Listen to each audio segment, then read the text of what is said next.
Bueno, muy buenas tardes. Bienvenidos a esta semilla agustiniana para este día.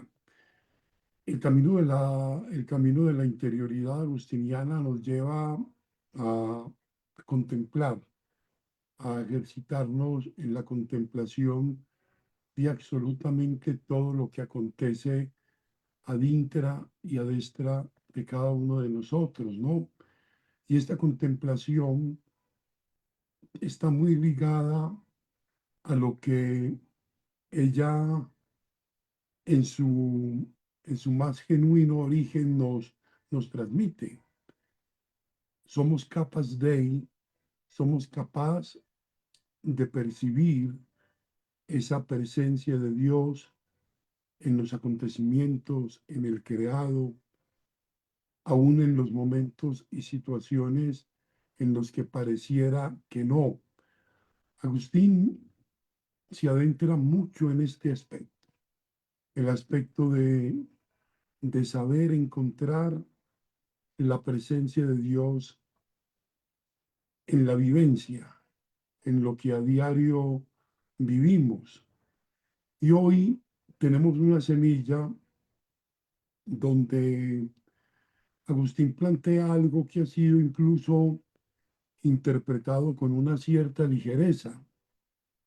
Una frase del, del libro de Civitas Dei, muy famosa y a la que apelan muchos y desde diversos intereses, como lo es ama y haz lo que quieras. Una frase densa, profunda, de un contenido inconmensurable si lo vamos a abordar con la seriedad que se merece. Y a eso nos referimos. Vamos a ver un poco qué va significando ese ama y haz lo que quieras. Vamos a acercarnos a este texto de Agustín del Civitas Dei, esta parte, a ver qué y con qué nos conecta esto. El texto dice así: quien tiene el propósito de amar a Dios y amar al prójimo como a sí mismo, no según el hombre, sino según Dios, se dice de él por su amor que tiene buena voluntad. O sea, esta con frecuencia se llama caridad en las Sagradas Escrituras, aunque también en ellas recibe el nombre de amor, pues dice el apóstol que debe ser amante del bien quien se ha elegido para gobernar al pueblo. Y el mismo Señor, preguntando al apóstol Pedro, le dice, ¿me quieres más que a estos? A lo que Pedro contesta, Señor, tú sabes que te amo. La pregunta de nuevo, el Señor, le pregunta de nuevo el Señor, no si lo amaba, sino si lo quería más, a lo que vuelve a responder Pedro, Señor, tú sabes que te amo. La tercera vez ya no le pregunta el Señor, ¿me quieres? Sino, ¿me amas? Y entonces continúa el evangelista. A Pedro le dolió que le preguntara tres veces, ¿me amas? Y en realidad el Señor no había dicho tres veces, sino una sola vez, ¿me amas? Las otras dos veces había dicho, ¿me quieres? Por donde comprendemos que aun cuando decía el Señor, ¿me quieres? No decía otra cosa que me amas. En cambio, Pedro no cambió la palabra del mismo significado, sino dijo por tercera vez, Señor, tú lo sabes todo, tú sabes que te amo. Por consiguiente, más adelante el texto nos va a decir, la voluntad recta es amor bueno y la voluntad perversa es el amor malo. O sea, el amor que codicia tener lo que se ama es la apetencia. En cambio, cuando lo tiene ya y disfruta de ello, tenemos la alegría. Si huye de lo que le es adverso, es el temor. Si lo experimenta presente ya, es tristeza. Así pues, estas cosas son malas si el amor es malo y buenas si el amor es bueno. Yo creo que esto nos va llevando precisamente a esa voluntad cuando es recta de amar, el amor es bueno y cuando es perversa, el amor es malo, que tiene mucho que ver con todo lo que Agustín plantea del ordo amoris, que amamos, pero no sabemos amar ordenadamente. Creo que eso nos puede estar sucediendo a todos, ¿no? Entonces, ese ama y haz lo que quieras, como podríamos decir que es como el amor como raíz de toda voluntad. San Agustín, con un finísimo intuición espiritual, sabe que el amor no es un simple sentimiento, ni una pasión ciega, ni una atracción grande, ni un impulso pasajero del corazón. Aquí ya Agustín nos va a ir dando un poco esas pistas. No es el amor, ni la pasión ciega, ni el impulso, ni el sentimiento pasajero del corazón. Para Agustín es la fuerza estructurante de toda la existencia humana, o sea, el eje que da forma a lo que somos y hacemos. Por eso dice, la voluntad recta es el amor bueno y la voluntad perversa el amor malo. Aquí el obispo de Hipona traza una línea muy, muy decisiva. O sea, no existen actos moralmente neutros. Esto es bien interesante. No existen actos moralmente neutros. Toda acción humana nace de un amor. Decimos hace un momento del orden del amor. La cuestión no es si amamos o no, sino qué o cómo amamos. Esa es la verdadera pregunta. O sea, todo el bien o todo el mal del mundo derivan del orden o del desorden del amor. Amo ordenadamente o amo desordenadamente. Cuando amo desordenadamente, todo se desbarajusta, todo se convierte en en una angustia interior grande, porque no es un amor que engendre libertad o que engendre paz, sino que engendra angustia. De ahí su célebre principio, síntesis de toda la ética cristiana. Ama y haz lo que quieras. O sea, no porque el amor sea licencia, sino porque solo el amor verdadero libera al hombre de su propio egoísmo. O sea, cuando la voluntad está guiada por la caridad, toda acción, incluso la más sencilla, se vuelve luminosa. O sea, cuando el amor se corrompe, hasta lo aparentemente justo se pudre por dentro. Fíjate que cuando está impulsado por ese amor bueno o malo, lleva precisamente a una ejecución, a una praxis del amor buena o perversa, nos va diciendo Agustín. Entonces aquí, por ejemplo, el amor, dirección y caridad, una sola realidad bajo distintos nombres. Agustín aborda con precisión filológica y teológica una confusión de su tiempo y también del nuestro. Creer que el amor, dirección y caridad designan cosas distintas, unas buenas y otras malas. Algunos pensaban, y durante mucho tiempo se pensó, que amar es inferior y que solo querer o tener caridad eran expresiones nobles. Pero él desbarata esa falsa distinción con la autoridad de las Sagradas Escrituras. De hecho, usted dice, las Escrituras no establecen diferencia alguna entre amar, querer y caridad. Amar, querer y caridad. Un poco lo que explicábamos en el texto de la petición de si me amas de Jesús a Pedro. La clave no está en la palabra, la clave está en el objeto amado y en la intención que mueve el corazón. Entonces, amar puede ser santo o perverso, ¿no? O sea, querer puede ser virtuoso o codicia. Lo decisivo no es el verbo, sino el orden del amor, el ordo amoris. O sea, ese orden interior que coloca cada cosa en su lugar, o con esa expresión, el orden interior que coloca cada cosa en su lugar. Dios primero, el prójimo después y uno mismo al servicio de ambos, al servicio de Dios y al servicio del prójimo. Y aquí lo sintetizaría ese amor ordenado en ese llamado que el Señor hace: ámense los unos a los otros como yo los he amado.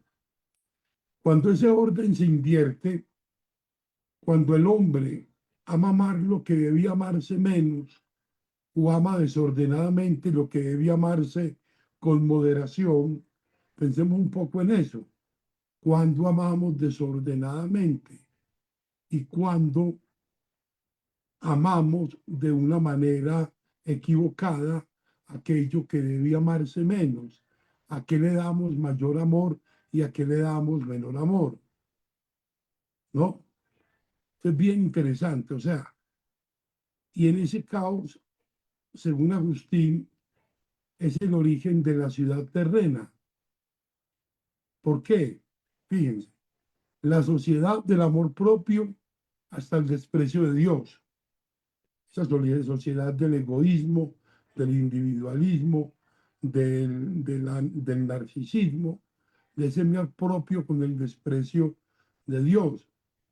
O sea, el mapa de las pasiones: apetencia, alegría, temor y tristeza.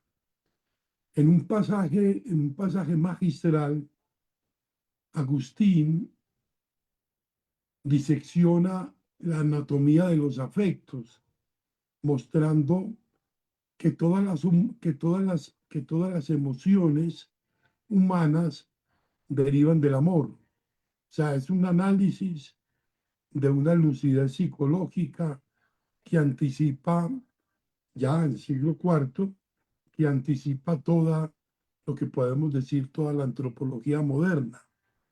O sea, cuando el amor desea algo que aún no posee, nace la apetencia o el anhelo. El amor desea algo que aún no posee. Ahí está la apetencia, el anhelo. Cuando goza de lo que ama, que ya lo tiene, surge la alegría. Cuando teme perderlo o enfrentarlo, aparece el temor. Y cuando lo pierde o sufre por su ausencia, y brota la tristeza, ¿no? Cuando nos entregamos al amor, al deseo de lo que aún no poseemos, vivimos la apetencia. Cuando se goza de lo que se ama, surge la alegría porque lo poseo. Cuando temo perderlo o enfrentarlo, aparece el temor. Y cuando lo pierdo, sufro por su ausencia y brota la tristeza. O sea, nada escapa al amor. Todo sentimiento es su sombra o su expresión. Por eso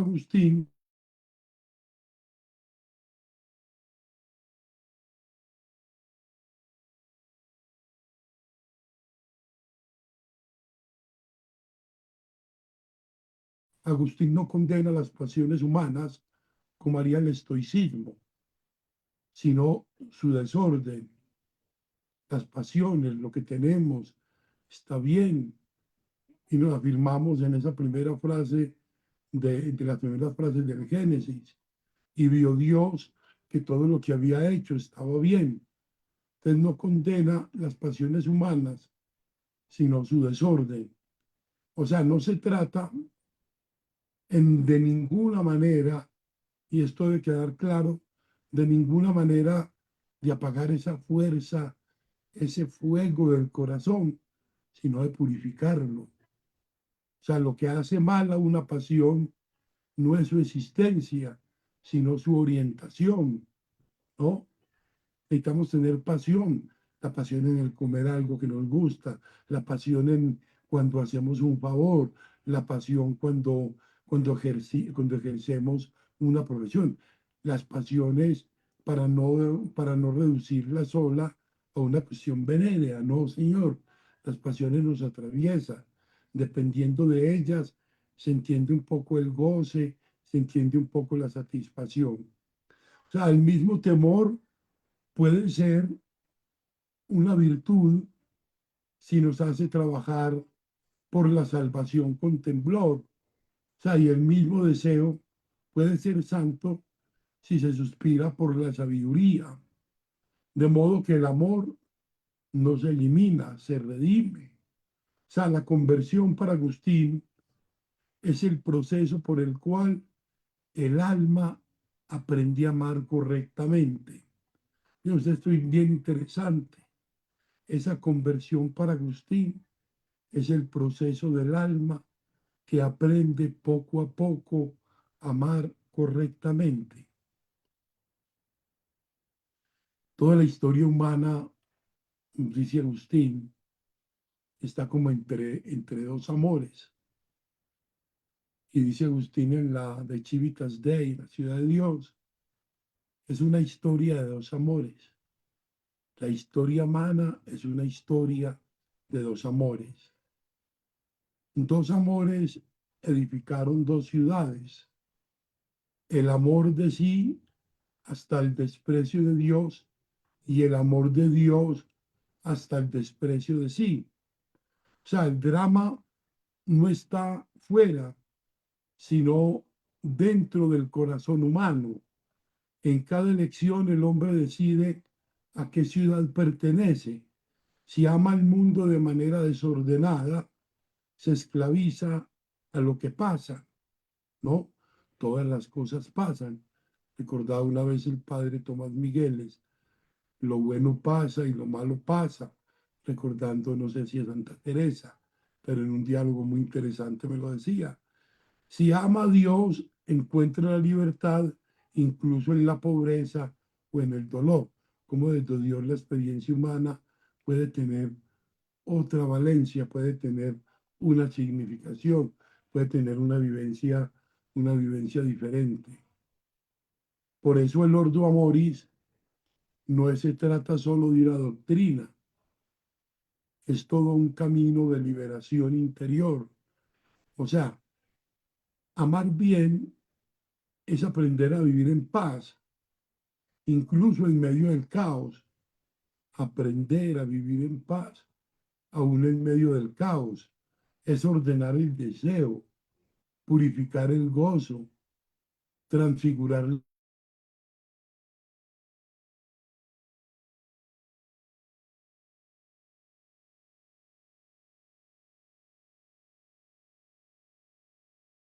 tiempo. Hoy la palabra amor ha sido vaciada, trivializada, reducida a una emoción o a un apetito inmediato. Se ama lo útil, lo agradable, lo que da placer, pero se ha olvidado que el amor verdadero es voluntad de bien, o sea, disposición a buscar el bien del otro, incluso cuando nos cuesta. Amar al otro incluso cuando nos cuesta. Esto sabe, tiene un sabor evangelio impresionante. En un mundo que confunde amar con poseer, Agustín nos recuerda que que amar es querer bien, no querer, no querer tener. El amor malo se apropia, el amor bueno se ofrece. El amor malo es el que se embolata en querer apropiarse de, por eso no disfruta, por eso su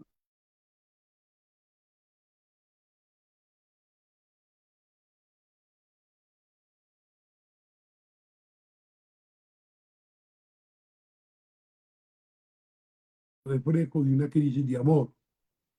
O sea, amar sin orden, sin verdad, amar sin considerar la experiencia humanamente siempre presente del dolor, ¿no? Amar sin la cruz. Por eso volver, Agustín, es volver a una pedagogía del corazón. O sea, aprender a querer bien, a gozar con medida, a temer con sabiduría y a sufrir con esperanza. Es toda una relectura de vida. Señor, tú que eres amor verdadero y fuente de todo bien, purifica mi corazón de los amores desordenados que tiene. Enséñame a amar lo que debo amar, a desear con rectitud, a alegrarme en lo que permanece, a temerlo, a temer solo perderte y a llorar por lo que me aleja de ti. Haz que mi voluntad sea caridad, que mi gozo sea tu presencia, que mi temor sea santo, que mi tristeza se convierta en esperanza. Ordena en mí el amor, Señor, y todo lo demás hallará su lugar. Gloria al Padre, gloria al Hijo y gloria al Espíritu Santo. Ordéname, Señor, el amor y todo vendrá por añadidura. Pidámosle pues hoy al Señor eso. Ordénanos en el amor, Señor. A veces el amor está muy maltratado, está contaminado, está mal formado también. Pidámosle al Señor pues que nos dé y a nosotros que abra la mente y el corazón para entender que solo en el amor que se orienta desde esa voluntad de querer lo bueno, de temer lo malo y de vivir la caridad en todo momento, aún en el dolor más complicado, es allí donde aprendemos el significado del amor. Pidámosle pues al Señor que nos ordene en él. Una buena tarde.